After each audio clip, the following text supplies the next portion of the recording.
Hey everybody, this is John Kadolf. I'm one half of Two Kept Men. I'm here at the Alamo Drafthouse Lakeline.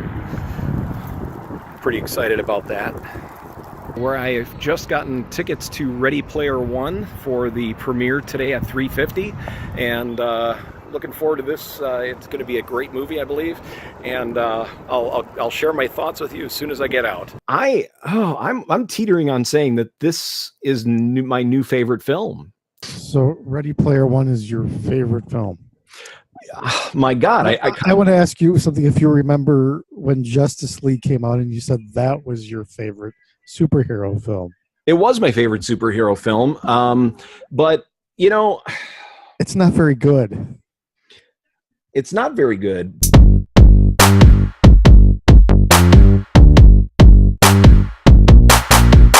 Hey, remember that scene in the Goonies when he's talking to Chunk, and he says, when the cop's talking to Chunk, and he says, "Is this just like that time when all those little green monsters multiplied, and when you got them wet?" See what I'm doing there? I'm referencing the Goonies and Gremlins together. Yes, you are.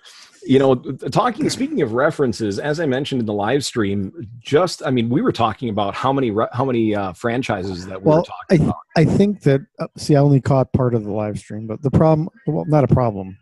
I think you have to watch Ready Player One at least twice just because of what it is.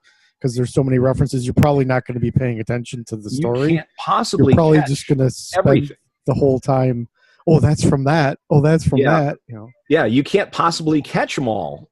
I mean, it's like it's like the Pokemon of movies. Yeah, it's like the Pokemon of movies. You know, you got to catch them all, but you never will in the first try. You've got to keep on watching the movie. So I just bought my ticket immediately and just headed straight for it. And would you mind terribly if I went to blow my nose? And no, you could blow your nose. Okay. Oh, hang on. Okay. He's going to blow his nose. Oh my God. Don't tell him, but there's a Mecha Godzilla in the movie. Oh God, I hope he doesn't know. Oh shit. I got to tell him, don't watch the part where he went away and I kept talking, because I reveal he'd be pissed. Dan, fucking Mecha Godzilla is in this movie. I know. There's been a lot of talk about that. Yeah, I'm looking forward to that. And of course, the Iron Giant, they battle. He battles the Mecha Godzilla? Yeah. I just want to mention a shot that really impressed me. It had nothing to do with movie references or anything. Okay. Just a car chase where the cars are going off the freeway one after another in like an arc. Yep. That's what blew me away and made me want to see the movie. All that other stuff is just kind of cool. Let's talk about the Overlook Hotel. Yes, that's what I want to know about. So H, this huge brutal character in the film, they get into the Overlook Hotel, and they're all talking about it, and all of a sudden this little ball rolls out of nowhere. Oh, and and all of the background music from the Overlook is in this, so it's really mood setting. And all of a sudden this ball comes rolling out of nowhere and taps him on the back of the foot, and he turns around and he's like, hmm. So he picks it up and he goes down the hallway, and he comes around the hallway, and the two girls are there. And they say the famous, "Hello, Danny." Yeah. And then they turn and get on the elevator, and he's like, "Hey, little girls, can you tell us how to get out of here?" And he goes up, and he's never seen The Shining.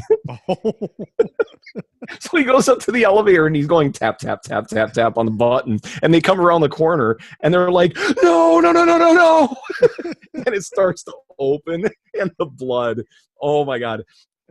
It's what would have happened in The Shining. Oh my God, I have like goosebumps on my arms and on the back of my fucking head right now. It's what would have happened in The Shining if they would have elaborated on that scene a whole fucking lot more. I mean, just blood everywhere. And he ends up going from one scene of The Shining to the next. So it's PG-13, right? Can you get a PG-13 with the F-bomb? Yes, you can say F3. One time, You can right? say fuck 3 times in a I think PG-13 movie. I think it's only one time in this film. Okay. And there's really no sex. But he goes then. I was just curious with the river of blood, what that, because the MPAA is notoriously against the sight of red blood. It was a freaking Niagara Falls. But so he goes from the blood scene, and he goes in through a door, and it's room 357.